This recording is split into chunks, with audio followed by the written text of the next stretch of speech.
Um feliz sábado para todos. Que bom nós estarmos juntos em mais este santo sábado do Senhor, iniciando mais um culto de louvor e exaltação ao nosso Deus. Agradecemos a Deus por esta oportunidade especial e a você que está aí do outro lado nos acompanhando. Vamos juntos participar de momentos maravilhosos na presença de Deus. Para nossa reflexão e oração, vamos ler em Gálatas capítulo 2, versículo 20. Já estou crucificado com Cristo, e vivo não mais eu, mas Cristo vive em mim. E a vida que agora vivo na carne, vivo-a pela fé do Filho de Deus, o qual me amou e se entregou a si mesmo por mim. Amém. Meditando nesse pensamento sagrado, vamos falar com aquele que é o caminho, a verdade e a vida, o Senhor Jesus. Oremos. Querido Deus, amantíssimo Pai Celestial, obrigado pela tua proteção, pelo teu cuidado, pela oportunidade de mais um culto. Que o teu Santo Espírito possa estar conosco nesta manhã. Que a tua palavra faça diferença em nossas vidas. É o que eu te peço e agradeço em nome de Jesus. Amém.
Bendita, luz gloriosa, concedida lá dos altos céus, só crente em Cristo Redentor, a bendita luz de Deus, esperança, vida e salvação, hás de ter, ó pecador, aceitando Cristo nossa luz, esse dom do Deus de amor, luz bendita, luz gloriosa dos céus, concedida lá dos altos céus, só crente em Cristo Redentor, a bendita luz de Deus.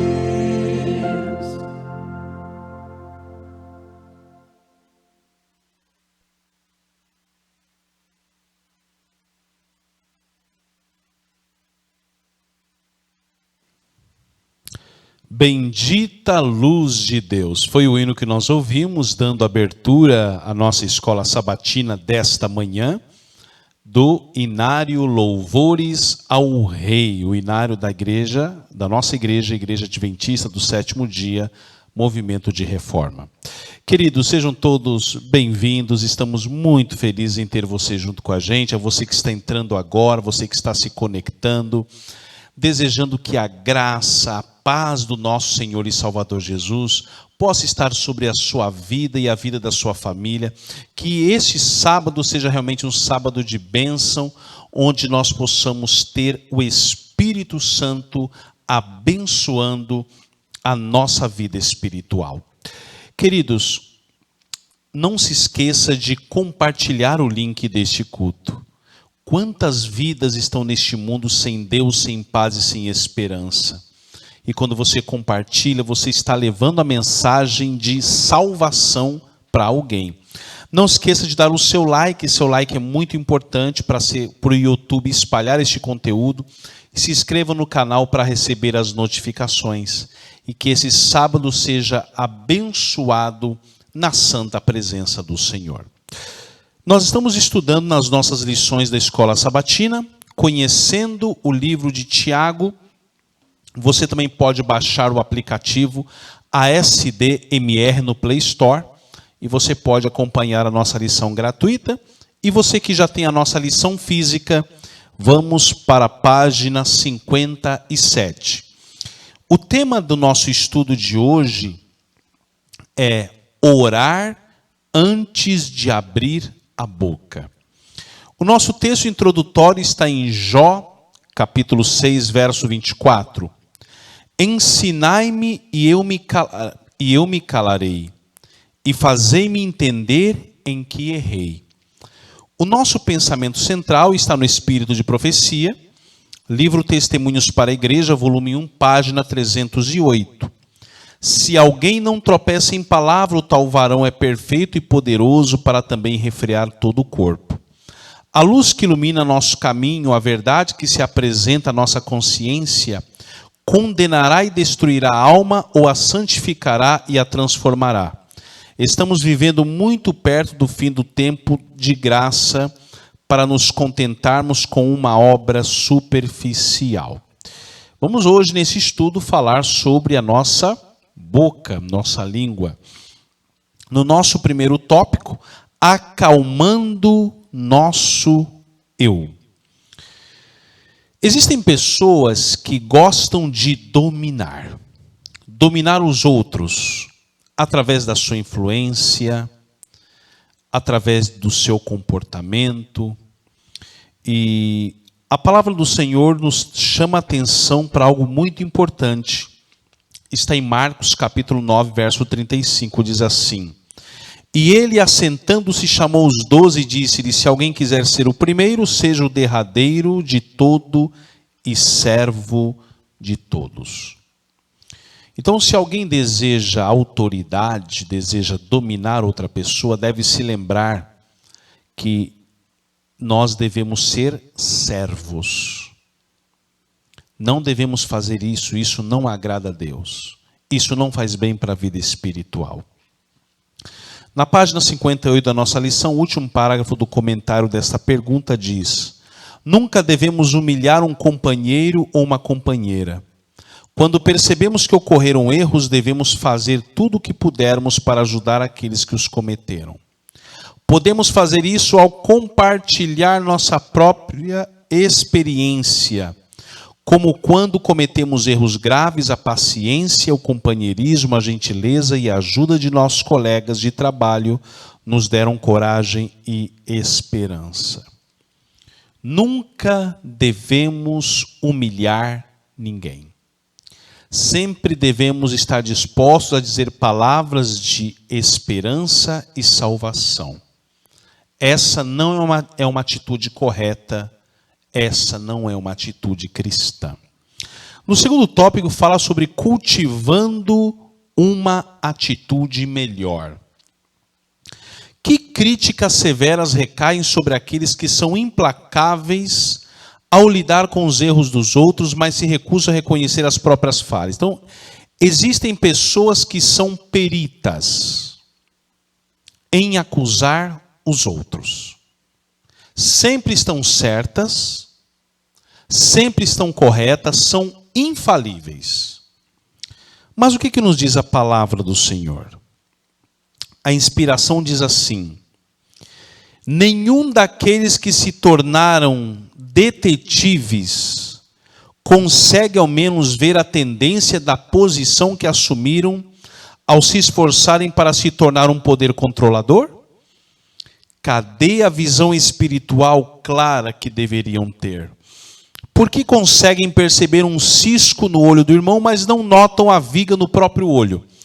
Então, muitas vezes, algumas pessoas nós como seres humanos temos facilidade em olhar erros dos outros.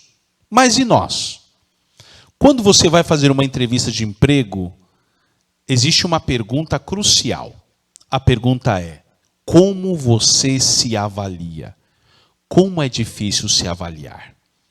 Mas avaliar os outros é muito fácil. Aqui na pergunta B, o que mostra que alguém atingiu um nível de perfeição moral e qual é a única forma de alcançar isso? A Bíblia diz, o apóstolo Tiago, em Tiago 3,2, diz que se alguém não tropeça em palavras, o tal varão é perfeito. Quem é perfeito nisso aqui? Ninguém, amados. Como é que a gente pode alcançar isso? De que maneira? Fazendo uma experiência com Deus. Aqui no último parágrafo diz assim: faça um concerto com Deus de que guardará bem as palavras dele. Então, faça um concerto com o Senhor. E Ele vai te ajudar, você, a frear a sua língua. Terceiro tópico, a origem está na raiz. Trace a direção errada que tomamos quando nutrimos ressentimento e explique a única maneira de evitar isso. No livro de Hebreus, capítulo 12, verso 15, lá diz que ninguém se prive da graça de Deus. Quando nós nutrimos raiz de amargura, ressentimento, ódio, nós estamos fazendo mal para nós mesmos. O mais prejudicado é você mesmo. Não devemos nutrir isso em nosso coração. Devemos buscar ao Senhor. A palavra do Senhor diz assim, Tiago 3,5, assim também a língua é um pequeno membro, e gloria-se de grandes coisas, vede com grande bosque um pequeno fogo incendeia. Então a gente deve buscar a Jesus, para não usar a nossa fala de maneira desagradável. O que devemos entender sobre as palavras que dizemos? Então, Tiago, capítulo 3, verso 6 diz: a língua também é um fogo. Como mundo de iniquidade, a língua está posta entre os nossos membros e contamina todo o corpo. Inflama o curso da natureza e é inflamada pelo inferno. Suas palavras revelarão suas ações, demonstrarão onde está seu tesouro. Nossas palavras revelam onde está o nosso coração. Que aqueles que amam espalhar calúnias e falsidades contra os servos de Cristo, lembrem que Deus é testemunha de seus atos. Então aqui diz que Deus vê quando nós tentamos caluniar o nosso próximo. Queridos irmãos e irmãs, no quarto tópico, não importa se é verdade. Que fortes apelos condenam uma tendência perigosamente comum em nossos dias. O salmista disse: quem habitará no monte do Senhor? Aquele que for limpo de mãos, puro de coração, que não entrega a sua alma à vaidade, que não fala, não jura de forma enganosa. Então, queridos, a nossa língua é o nosso grande problema. Na igreja, o que causa tantas dificuldades? A língua. Quando um começa a falar mal do outro, um querendo puxar o tapete do outro, um querendo ser melhor do que o outro, isso traz grandes problemas. Dos 7 pecados que Provérbios cita como abominações ao Senhor, quantos deles estão ligados às nossas palavras? Então, aqui diz assim, olha, estas 6 coisas o Senhor odeia, e a 7ª ele abomina: olhos altivos, língua mentirosa, mãos que derramam sangue inocente, o coração que maquina pensamentos perversos, pés que se apressam a correr para o mal, a testemunha falsa que profere mentiras e o que semeia contento. Então nós temos 3. Língua mentirosa, testemunha falsa e o que semeia contenda. Existem pessoas que são especialistas em semear contenda. Onde ele vê alguma coisa para colocar uma pessoa contra outra, ali ele está. Desse tipo de pessoas nós temos que nos afastar. Elas não fazem bem para o nosso círculo de amizade, não fazem bem para o nosso fortalecimento espiritual. Último tópico, uma arma que fere. Como e por que devemos evitar o hábito tão comum de fofocar? A Bíblia diz aqui em Provérbios 11:13 que o mexeriqueiro revela o segredo, mas o fiel de espírito mantém em oculto. Queridos irmãos, queridas irmãs, que o Senhor Jesus nesta manhã possa nos dar o poder do Espírito Santo, para que nós possamos deixar de lado tudo aquilo que não agrada a Deus. Dominemos com a graça de Deus a nossa língua. Com a nossa língua nós pregamos, nós abençoamos, mas também destruímos vidas, destruímos a autoestima de uma pessoa, destruímos a reputação de uma pessoa e podemos jogar uma pessoa no calabouço. Que o Senhor nos dê a sua graça. Amém. Chegamos ao momento todo especial, neste momento que é o momento da gratidão, onde nós podemos agradecer a Deus por todas as bênçãos que Ele nos tem concedido. Nós precisamos manter o nosso canal, esse estúdio de transmissão, que tem abençoado tantas vidas, e a sua ajuda é muito importante. Nós vamos ouvir um hino de louvor a Deus, vai aparecer o QR Code, vai aparecer a chave Pix, e você veja a melhor maneira de doar para o Senhor. Vamos ofertar neste momento?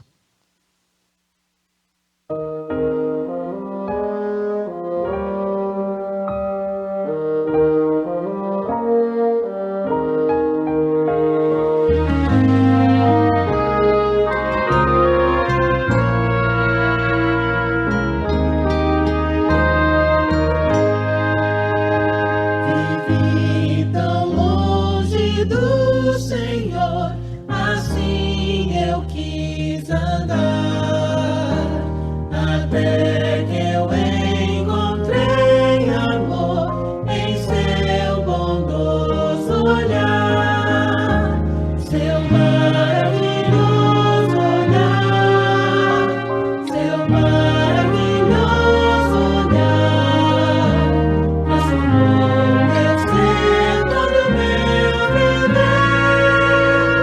seu maravilhoso olhar, seu corpo vi na rude cruz, sofrendo ali por mim, e ouvi a voz do meu Jesus, por ti morri assim, seu maravilhoso olhar, seu maravilhoso olhar, transformou meu ser, todo meu viver, seu maravilhoso olhar.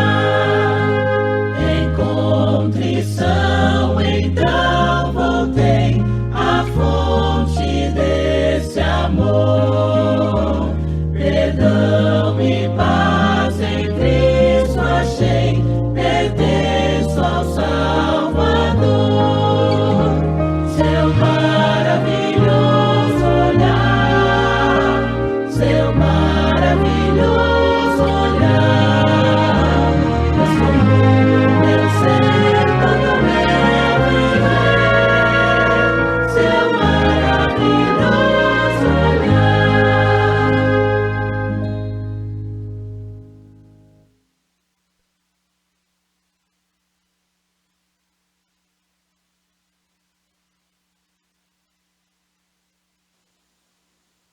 Seu maravilhoso olhar, hino lindo demais do Inário Louvores ao Rei.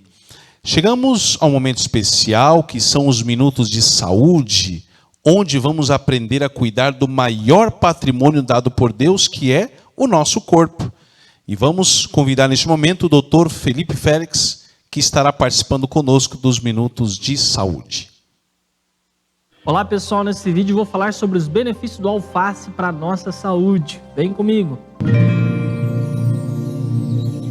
O Olá, tudo bem? Eu sou o Dr. Felipe Félix, sou naturopata e nutricionista e hoje estou aqui com um alimento funcional, um alimento que é extremamente saudável, que é o alface. Quem não consome alface, né, gente? Está na mesa do brasileiro, alface com tomate, saladinha base, mas de fato o alface é extremamente saudável.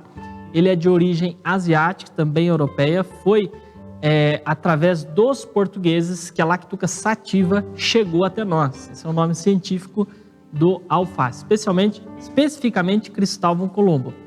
Ele trouxe essa verdura para a América no século XVI. Em todo o mundo existe mais de 3.000 espécies de alface. São diferentes pelo seu formato, pela cor, pelo paladar, pela textura.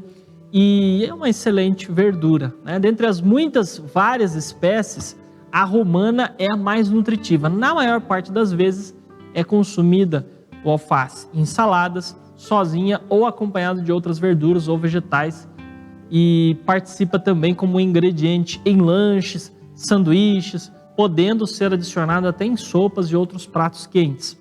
Quando preparada em forma de suco, aí você tem uma concentração do seu princípio ativo, né? Na sua composição tem uma substância levemente calmante, chamada lactucina, e o ácido fólico, que é a vitamina B9. Além disso, o ácido fólico faz muito bem para o sistema nervoso.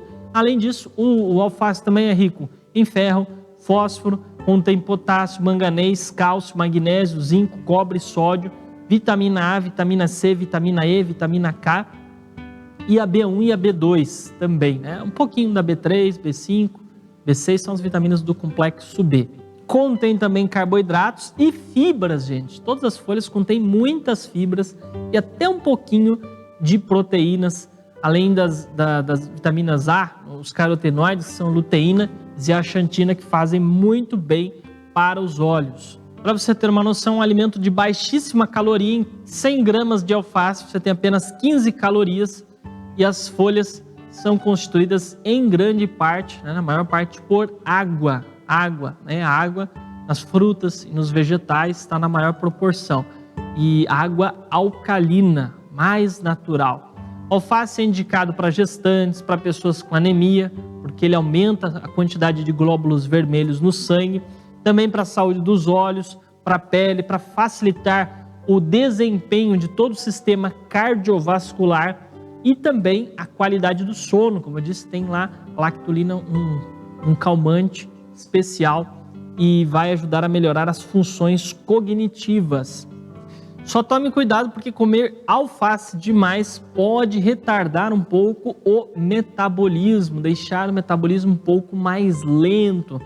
Pessoas que têm a digestão lenta já têm que ter um pouco mais de cautela com o uso do alface. É preferível, nestes casos, o alface ou a alface americana, ok? Lembrando que para armazenar o alface, o local mais apropriado é a geladeira, deve sempre ser armazenada em um recipiente com tampa ou um saquinho de plástico, com a durabilidade de 3 a 5 dias. Se lavar as folhas, seque bem antes de armazenar, que você aumenta a durabilidade.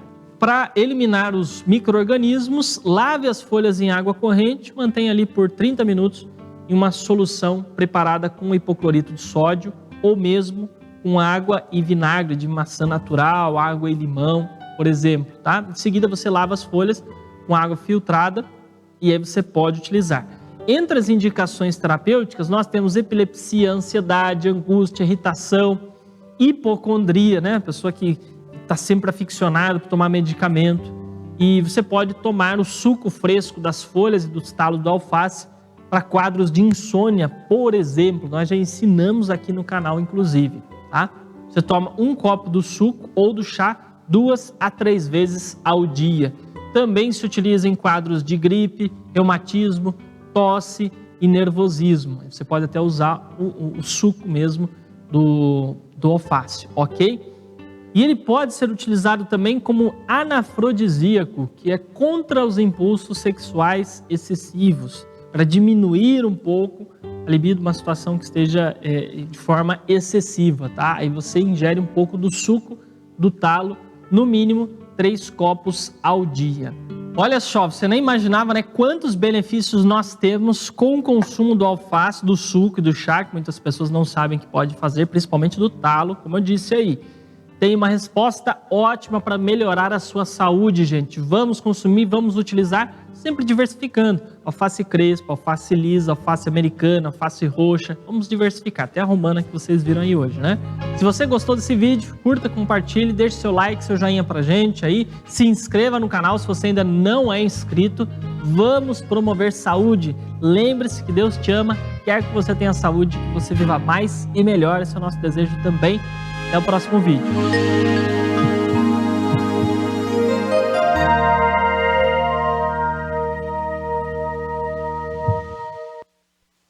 Obrigado, doutor Felipe Félix. E neste momento nós chegamos ao momento mais importante do nosso culto, que é a palavra de Deus. E vamos todos juntos ouvir uma mensagem poderosa com o pastor Davi Paes Silva, que atualmente é o diretor do Departamento de Escola Sabatina da Conferência Geral, inclusive ele que faz parte da equipe que escreve, que seleciona os temas das lições da Escola Sabatina. E ele vai nos trazer um tema muito importante, Carta aos Gálatas, parte 2. Vamos ouvi-lo neste momento. Olá, amigos, estamos aqui de novo, em nome de Jesus, para continuar o nosso estudo da Palavra de Deus. E nós começamos o estudo de Gálatas, estudamos o capítulo 1, e nesse momento vamos iniciar o capítulo 2. E vamos sempre orar para que o Espírito de Deus nos dirija, para que a sua palavra seja bem compreendida e introduzida em nossa vida. Bem, nós lemos no capítulo 1 que Paulo, depois da sua conversão em Damasco, ele foi para a Arábia, passou lá 3 anos. Depois disso ele foi a Jerusalém. Agora, no capítulo 2, diz que Paulo foi outra vez a Jerusalém. Ele diz no versículo 1, depois passados 14 anos, subi outra vez a Jerusalém, com Barnabé, levando também comigo a Tito. Muita atenção para o versículo 2, diz assim, subi devido a uma revelação. Observe, irmãos, que Paulo ele agia dirigido por Deus, não era assim por acaso, não? Ele diz assim, subi devido a uma revelação. E lhes expus o evangelho que prego entre os gentios, mas em particular aos que eram de destaque, para que de algum modo não estivesse correndo ou tivesse corrido em vão. Observem que para que ele foi a Jerusalém? Para que ele foi expor o evangelho para os apóstolos de lá? Simplesmente para que eles trabalhassem em harmonia. Ele foi explicar para ele o que ele estava pregando, né? Então, assim, lhes expus o evangelho que prego entre os gentios, mas em particular aos que eram de destaque, para que de algum modo não estivesse correndo ou tivesse corrido em vão. Então, Paulo ele trabalhava em harmonia com os irmãos, embora ele fosse um homem dirigido por Deus, mas ele não tinha um espírito de independência. Verso 3 diz, mas nem mesmo a Tito, que estava comigo, embora sendo grego, foi constrangido a circuncidar-se. Então, os judeus eles estavam impondo que todo gentio que se convertesse devia ser circuncidado. Mas Paulo disse que não, que ele levou Tito, que era grego, mas não foi obrigado a circuncidar-se. Então, aqui diz o seguinte, observe esse detalhe, em verso 4, e isto por causa dos falsos irmãos intrusos, os quais furtivamente entraram a espiar nossa liberdade que temos em Cristo Jesus para nos escravizar. Irmãos, quero chamar a atenção de vocês para esse detalhe. Jesus, quando estava na sua missão, ele era perseguido por pessoas que estavam espionando cada passo que ele dava para denunciá-lo. Paulo passou pelo mesmo problema. Ele diz, falsos irmãos intrusos, os quais furtivamente entraram a espiar a nossa liberdade que temos em Cristo Jesus para nos escravizar. Será que nós temos esse problema hoje também? Algumas pessoas que vivem para fiscalizar a vida alheia, para acusá-lo, para difamá-lo, para destruir a sua reputação. Então aqui o apóstolo Paulo chama de falsos irmãos. irmãos intrusos que trabalham como espiões. Geralmente a pessoa que é justificada pelas obras, que crê na justificação pelas obras, ela tem esse hábito de fiscalizar a vida alheia para acusá-los. E o verso 5, ele diz: aos quais nem ainda por uma hora cedemos em sujeição, para que a verdade do evangelho permanecesse entre vós. Então Paulo, ele não se deixava influenciar por difamações contra ele, por acusações, não. Ele continuava na sua rota de fidelidade na pregação do evangelho. Agora no versículo 6 ele diz: ora, daqueles que pareciam ser alguma coisa, quais outrora tenham sido, nada me importa, Deus não aceita a aparência do homem, esses digo que pareciam ser alguma coisa, nada me acrescentaram. Então a pregação de Paulo aos gentios, ele apresentou para os irmãos de Jerusalém, que eram os líderes, e disse que eles não acrescentaram nada, não tinha nada a acrescentar, que era um evangelho completo. Essa é a explicação que Paulo dá aqui, né? E o verso 7 diz: antes, pelo contrário, quando viram que o evangelho da incircuncisão me fora confiado, como a Pedro da circuncisão. Interessante que aqui ele fala evangelho da circuncisão e evangelho da incircuncisão. O que quer dizer isto? Paulo, ele foi dirigido por Deus para pregar o evangelho aos gentios, que eram incircuncisos. E Pedro foi encarregado por Deus de pregar o evangelho aos judeus que eram circuncidados. Isso é o que Paulo está querendo dizer aqui. Ele diz assim: quando vira que o evangelho da incircuncisão é o evangelho que era pregado aos gentios, me fora confiado, a Paulo, né? Como a Pedro da circuncisão. Então, outras versões dizem, Paulo pregava aos gentios e Pedro pregava aos judeus.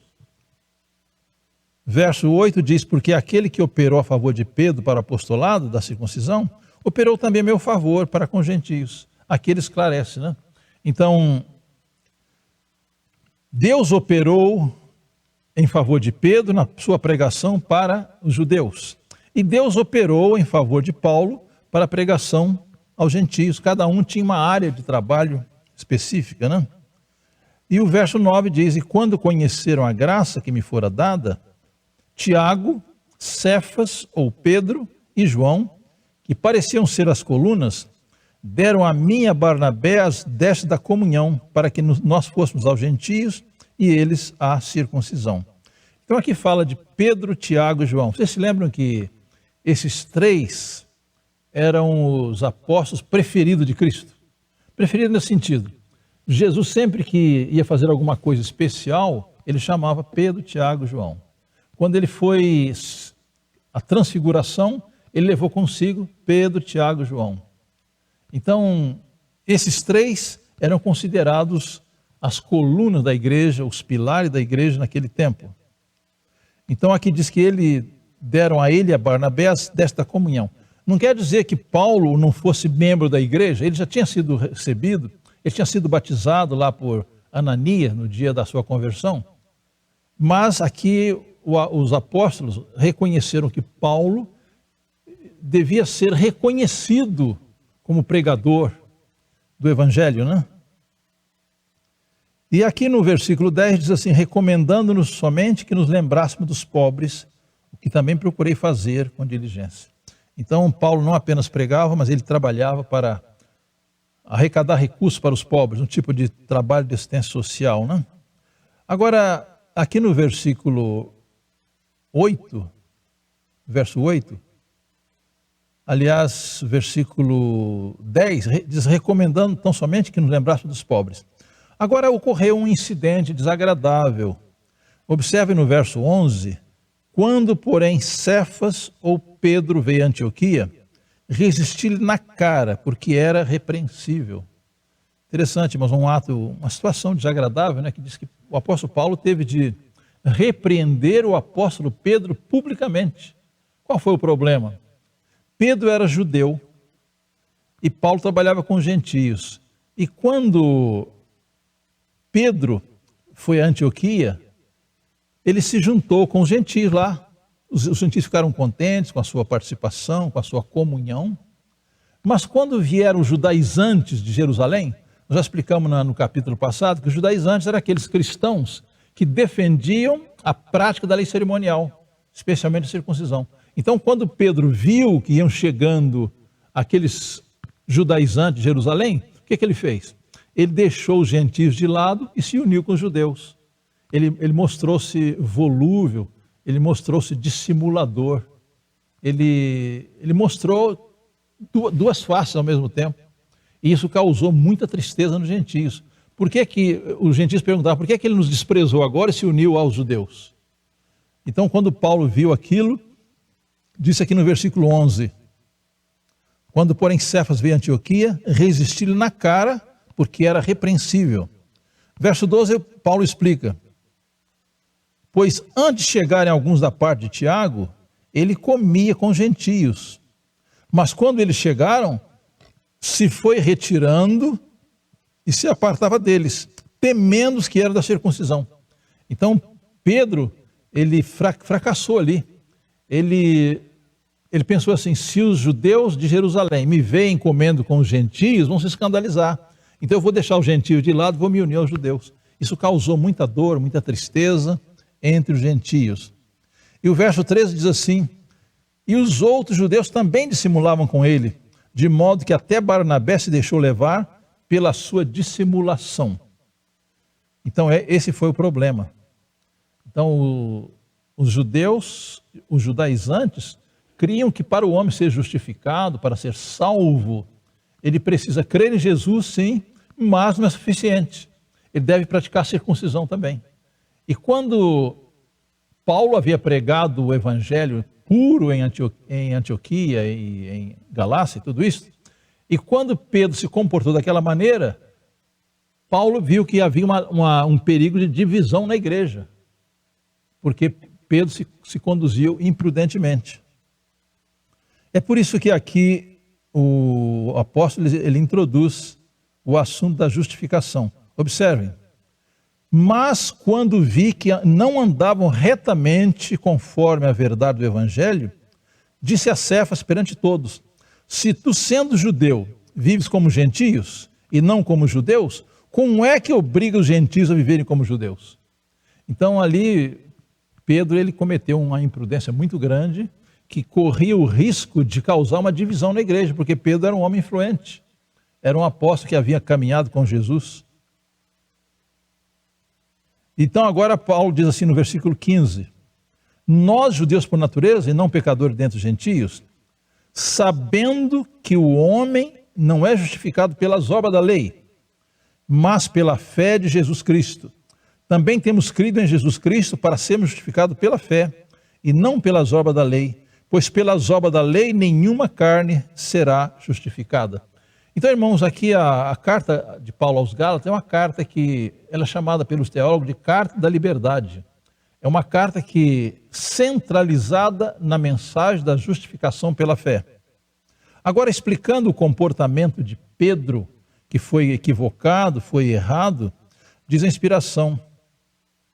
Quando Pedro posteriormente visitou Antioquia, captou a confiança de muitos por sua conduta prudente para com os conversos gentios. Por algum tempo, ele agiu de acordo com a luz dada pelo céu. Dominou seu natural preconceito até o ponto de sentar-se à mesa com os conversos gentios. Mas quando certos judeus zelosos da lei cerimonial vieram de Jerusalém, Pedro mudou inesperadamente o seu procedimento para com os conversos do paganismo.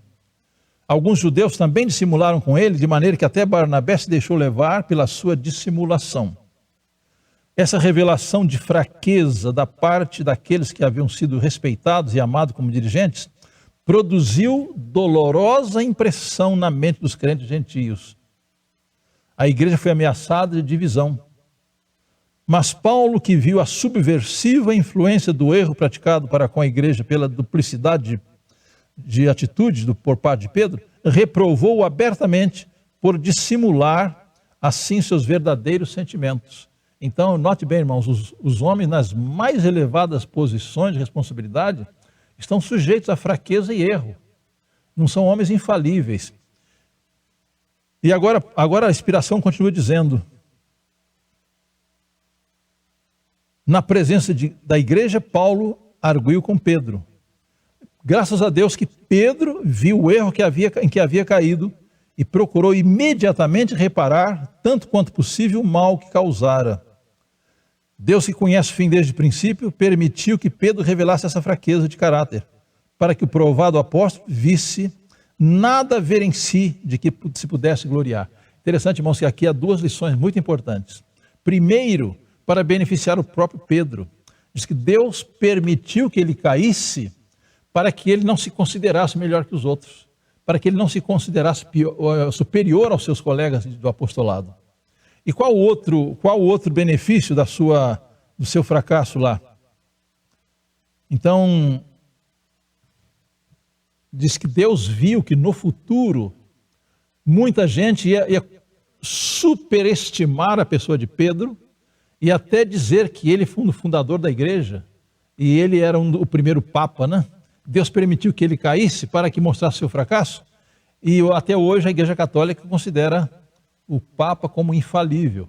Mas Pedro, que eles chamam de primeiro Papa, que na realidade não foi, Pedro ele cometeu aquele grande erro, aquele grande fracasso na ocasião que ele visitou Antioquia. Agora, irmãos, vamos considerar bem o verso 16. Paulo já havia dito em Romanos 3:28, que o homem é justificado pela fé sem as obras da lei. E agora aqui Paulo repete a mesma afirmação, sabendo que o homem não é justificado pelas obras da lei. Ou então outra versão diz, o homem não é justificado pela sua obediência à lei. Não é justificado. Nós somos justificados unicamente pela graça de Deus, através da fé. Aqui diz, sabendo que o homem não é justificado pelas obras da lei, mas pela fé de Jesus Cristo. Também temos crido que em Jesus Cristo, para sermos justificados pela fé de Cristo, e não pelas obras da lei, pois pelas obras da lei nenhuma carne será justificada. Então, irmãos, aqui o apóstolo Paulo, ele enfatiza a mensagem da justificação pela fé. Ele diz claramente que ninguém é justificado pelas obras da lei, mas pela fé de Jesus Cristo. Ele diz também, temos crido em Cristo Jesus para sermos justificados pela fé de Cristo, e não pelas obras da lei, e ele enfatiza na parte final, pois pelas obras da lei nenhuma carne será justificada. Alguns irmãos, às vezes, se confundem, dizendo que essa lei que Paulo está mencionando em 16, é a lei cerimonial. É verdade que a prática da lei cerimonial não justifica ninguém, mas por outro lado, a prática da lei moral também não justifica ninguém. A nossa obediência é fruto da fé. O Espírito de Profecia é muito claro dizendo que não somos salvos pela nossa obediência, porque somos salvos unicamente pela graça. Mas a obediência é um fruto da fé. Embora ela seja importante no processo da salvação, ela não é meritória. Então ninguém recebe crédito ou mérito algum por obedecer à lei de Deus, por obedecer à palavra de Deus. Agora diz a inspiração recente, né? Somos justificados pela fé. A alma que compreende o significado dessas palavras nunca será autossuficiente. Observe que importante, né? Se eu creio que eu sou salvo unicamente pela graça de Cristo, se eu sou justificado unicamente pela fé, eu não vou ter autossuficiência, porque nada que é meu, nada que eu faço, nada que eu possua, nada que eu conheça, me torna melhor que ninguém, ou me torna autossuficiente. Diz, não temos suficiência em nós próprios para pensar que somos alguma coisa. O Espírito Santo é nossa eficiência na obra de edificação do caráter, na formação do caráter segundo a semelhança divina. Quando nos achamos capazes de moldar nossa própria experiência, cometemos um grande erro. Está claro? Repito, quando nos achamos capazes de moldar nossa própria experiência, cometemos um grave erro. Nunca podemos por nós mesmos obter vitória sobre a tentação. Observe, queridos irmãos, eu não tenho força em mim mesmo para vencer nenhuma tentação. Só pela misericórdia, pela graça de Deus é que temos poder para vencer o pecado. Mas aqueles que têm uma fé genuína em Cristo serão objeto da atuação do Espírito Santo. A alma em cujo coração mora a fé se transformará num belo templo para o Senhor. Observe, a alma em cujo coração mora a fé se transformará num belo templo para o Senhor. Ele é dirigido pela graça de Cristo. Crescerá na exata proporção em que depender do ensino do Espírito Santo. Então Paulo aqui ele deixa bem claro que o homem é justificado unicamente pela fé, é salvo unicamente pela graça, e nada que ele faça, por melhor que seja, lhe dá mérito para a salvação. Agora, Paulo ele atinge uma outra parte. Há o perigo de alguém que crê que é justificado pela fé, ele relaxar na sua vida religiosa, ser liberal, ser desobediente, ser antinomianista. E Paulo agora procura salvar o crente de outro perigo. Ele diz assim em verso 17: mas se, procurando ser justificado por Cristo, nós mesmos somos também achados pecadores, é porventura Cristo ministro do pecado? De modo nenhum. Então Paulo aqui ele salvaguarda a experiência cristã. Ele diz assim, nós somos salvos unicamente pela graça, justificados unicamente pela fé. Mas essa salvação e essa justificação não nos dá liberdade para viver em pecado. É o que Paulo diz aqui. Se procuramos ser justificados por Cristo, nós mesmos somos achados pecadores, é porventura Cristo ministro do pecado? De modo nenhum. Então Paulo, ele dirigido pelo Espírito de Deus, é claro, ele salvaguarda o crente de dois perigos. Primeiro, crer que é justificado pelas obras, esse é um grande erro. Segundo grande erro é crer que aquele que foi justificado pela fé em Cristo, ele pode viver no pecado. Ele fecha a porta para esses extremos, né? Verso 18 diz, porque se torno a edificar aquilo que destruí, constitui-me a mim mesmo transgressor. Agora, o que disse Paulo acerca da sua vida, né?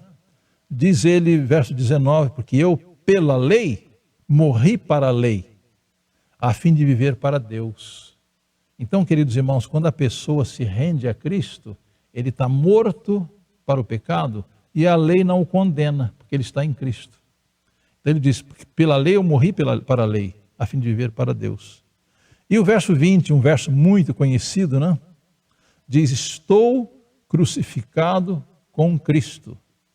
No entanto eu vivo, não eu. Observe que importante, né? E sim, Cristo vive em mim. E a vida que agora vivo na carne, vivo-a pela fé do Filho de Deus, que me amou a si mesmo e a si mesmo se entregou por mim. Interessante, irmãos, Paulo ele chegou a unir-se tão intimamente com Cristo, que a morte de Cristo se tornou a sua morte, a vida de Cristo se tornou a sua vida. Ele diz assim, agora eu vivo, não eu mais, mas Cristo vive em mim. E a vida que agora vivo na carne, vivo pela fé no Filho de Deus, o qual me amou e se entregou a si mesmo por mim. Agora vamos ver o que diz a inspiração recente. Diz o seguinte, tudo que é bom em homens e mulheres é fruto da operação do Espírito Santo. Podemos dizer assim, irmãos, olha, se vocês veem alguma coisa de bom na minha vida, não é minha, é de Cristo. Se vocês virem alguma coisa de mal, isso é meu. Então, porque para o homem naturalmente produz o mal. Mas quando ele está em Cristo, a vida de Cristo aparece na sua vida. Ele passa a refletir o caráter de Cristo. Então, eu repito o pensamento. Tudo o que é bom em homens e mulheres é fruto da operação do Espírito Santo.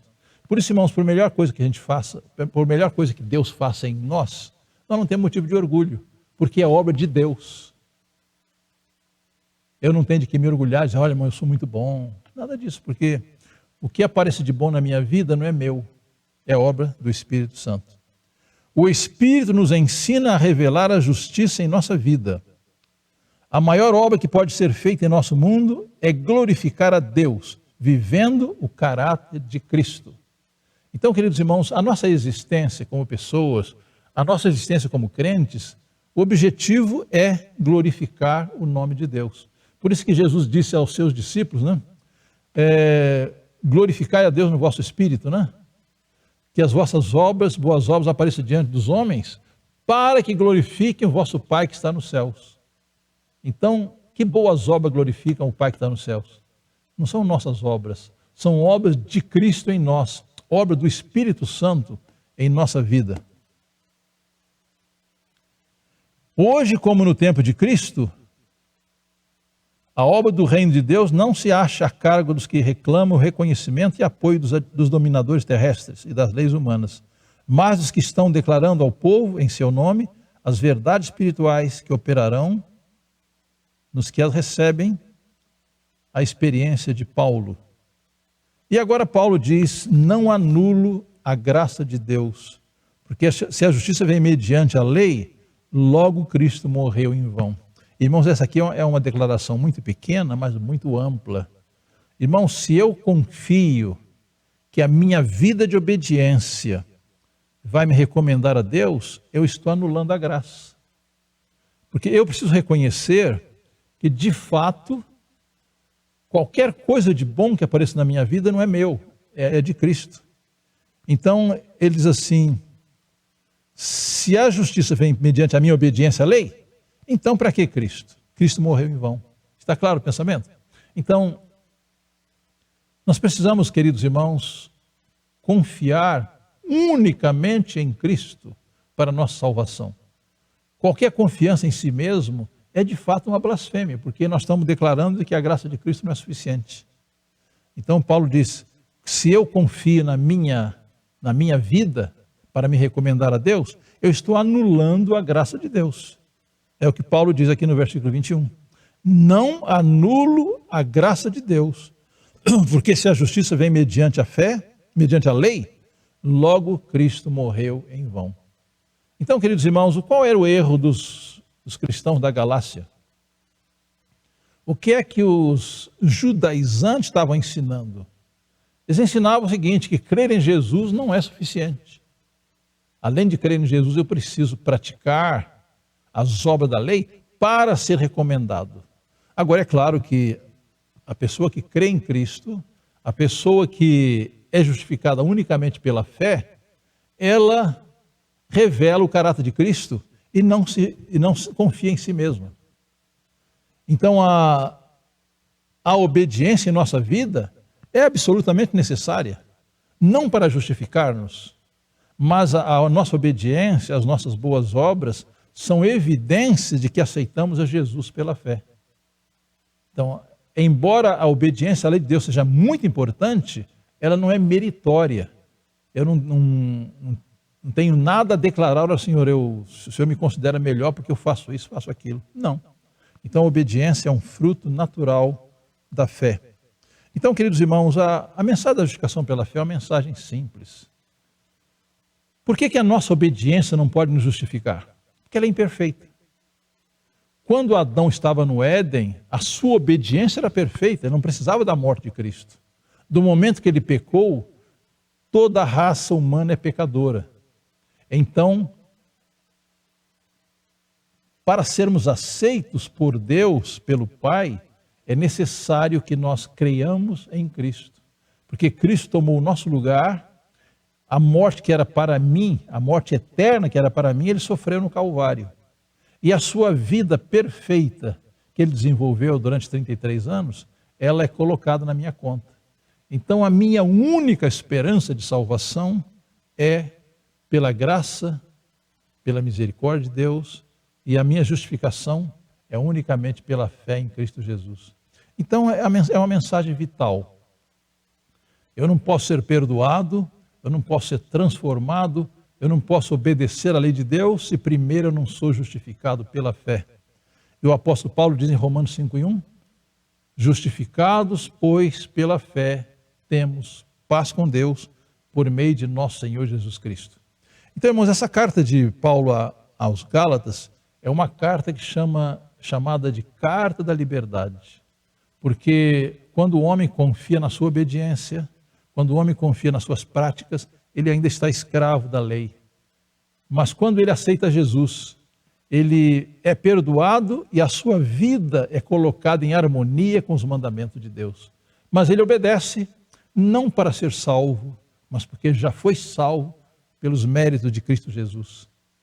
Então essa, queridos irmãos, é uma mensagem muito preciosa, né? Deus em Cristo, Ele promoveu a nossa reconciliação. Quando Cristo morreu no Calvário, em nosso lugar, nós fomos reconciliados com Deus. Os nossos pecados foram riscados na cruz, foram cravados na cruz. Então, quando Jesus morreu na cruz, Ele morreu em favor de todos os seres humanos. E quando nós aceitamos a Cristo como nosso Salvador pessoal, a morte de Cristo se torna a nossa morte, a vida de Cristo se torna a nossa vida. E nós somos declarados justos unicamente pela fé em Cristo Jesus. A nossa obediência é um fruto dessa conexão com Cristo. No livro Desejado, há um texto muito bonito que diz assim: o homem pecaminoso pode ser justo unicamente quando crê em Deus e mantém vital conexão com Ele. Então, o que nos salva, o que nos capacita a ser perdoados, o que nos capacita a ser obedientes, é unicamente a graça e a misericórdia de Deus. E a nossa batalha é uma batalha de conexão, precisamos estar ligados a Cristo em todo momento. Ele quer fazer de nós representantes seus diante do mundo. E o mundo não é tão impressionado pelo que nós falamos, mas pelo que nós vivemos. E uma pessoa que está conectada com Cristo, ela recebe graça suficiente para fazer a vontade de Deus, para obedecer à lei de Deus, para obedecer à palavra de Deus. Que essa seja a nossa experiência, o nosso testemunho perante o mundo. É o meu desejo. Amém. Se de alguma forma essa mensagem tocou o seu coração, compartilhe com seus amigos e familiares. Deixe o seu like, se inscreva no canal para receber todas as mensagens que ajudarão a edificar a sua vida espiritual. Deus te abençoe sempre.